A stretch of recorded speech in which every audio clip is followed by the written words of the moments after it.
네, 전 세계에 이목이 쏠린 미국 대선 이제 반나절 뒤면 시작됩니다.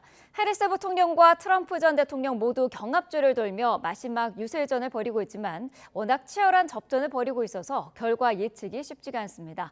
뉴욕 현지 연결해 대선 앞둔 현지 분위기 알아보겠습니다. 이승윤 특파원.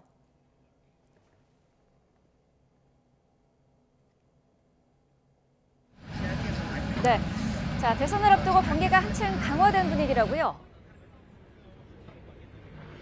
네, 그렇습니다. 얼마나 경계가 강화됐냐면은 원래 저희가 이곳에서 저 앞에 제 좌측편에 이제 원래 투표소가 있는데 그 앞에서 경계가 워낙 삼엄하기 때문에 저희가 그 부근인 이곳에서 생방송을 전해드릴 정도입니다. 지금 보시는 것처럼 주변에서 쉽게 경찰을 찾아볼 수 있을 정도로 경계 태세가 많이 강화됐습니다.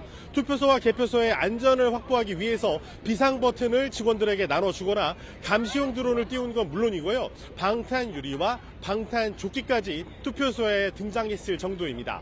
미국 대선이 초박빙 구도로 과열 양상을 보이면서 지난 2020년 대선 직후 의사당 난입 사태와 같은 폭력 사태의 재발을 방지하기 위해서 보호 조치가 이례적인 수준으로 격상된 겁니다. 미국 백악관과 재무부 등 워싱턴 DC의 정부 기관과 미 의회 의사당, 민주당 대선 후보인 카멀라 해리스 부통령의 거주지 주변에는 2.5m 높이의 펜스가 설치됐습니다. 일부 지역에서는 주 방위군이 파견되고 저격수를 배치하는 방안까지 검토되고 있습니다.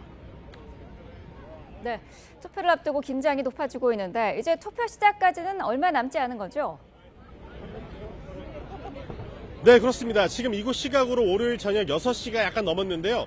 내일이 대선 날입니다. 이 동부 지역 일부 선거구는 자정에 투표가 시작되니까 이제 6시간 뒤면 본투표가 막을 올리는 셈입니다. 하지만 대부분의 선거구는 내일 오전 6시에서 내일 오전 7시에 투표소가 문을 열고 시간대에 따라 가장 늦게 투표가 끝나는 알래스카는 우리 시각으로 모레 오후 2시는 돼야지 투표가 마감됩니다. 투표 결과를 언제 알 수 있을지도 관심인데 지금 같은 초접전 양상이면 우편 투표와 이 사전 투표 집계까지 모두 맞춰야 하기 때문에 결과 발표까지 며칠이 걸릴 수도 있습니다. 현지 언론들도 최종 승자가 가려지는 시점이 선거 결과만큼이나 예측 불허라고 전하고 있습니다.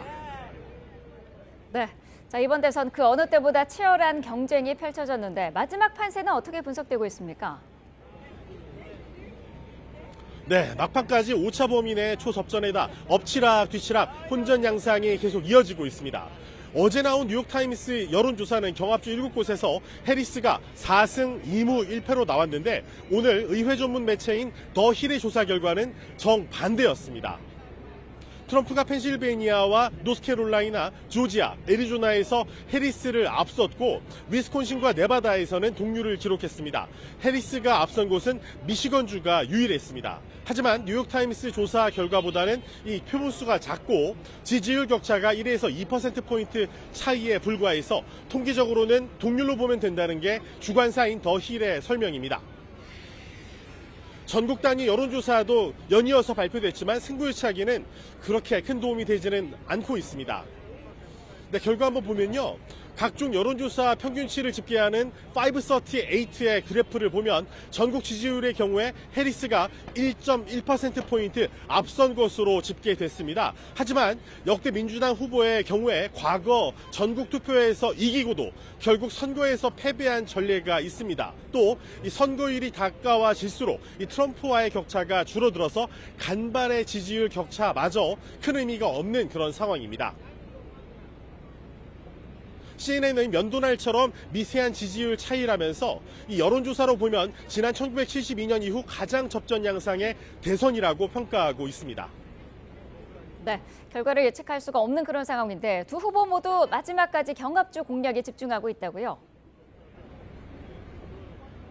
네, 그렇습니다. 해리스 부통령은 핵심 경합주로 꼽히는 펜실베니아에서만 무려 5곳에서 유세를 펼치고 있습니다. 경합주 중에 가장 많은 선거인단이 걸린 펜실베니아를 반드시 잡겠다는 의지를 보여주고 있는 겁니다. 참고로 선거인단이 무려 19명이나 있죠.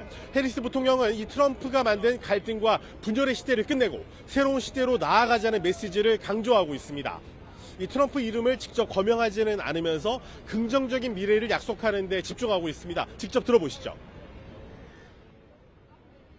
And we have the momentum because our campaign is tapping into the ambitions, the aspirations, and the dreams of the American people.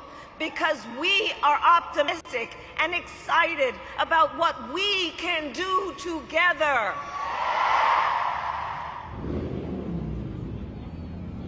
네, 트럼프 전 대통령은 남부 경합주인 노스캐롤라이나에서 유세를 시작해 펜실베니아를 거쳐 미시간으로 이어지는 대장정의 유세를 벌이고 있습니다. 최근 해리스의 상승세가 눈에 띈 노스캐롤라이나에서 방어전을 펼치고 북부 러스트벨트 경합주까지 손에 넣겠다는 선거 전략입니다. 트럼프의 메시지는 이 해리스와는 다소 차이가 있습니다.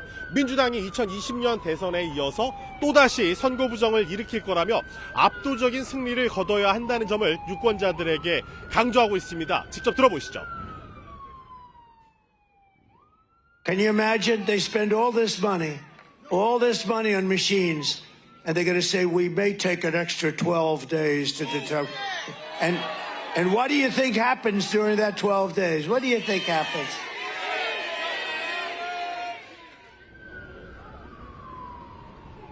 네, 최종 승자는 물론이고 언제 결론이 날지도 알 수 없는 예측 불허의 이번 대선, 저도 정말 가슴 졸이면서 보고 있는데요. YTN은 역사적인 이번 선거의 투표와 개표 상황을 가장 빠르고 정확하게 전해드릴 예정입니다. 지금까지 뉴욕 맨하탄 타임스 스퀘어 투표소 앞에서 YTN 이승윤입니다.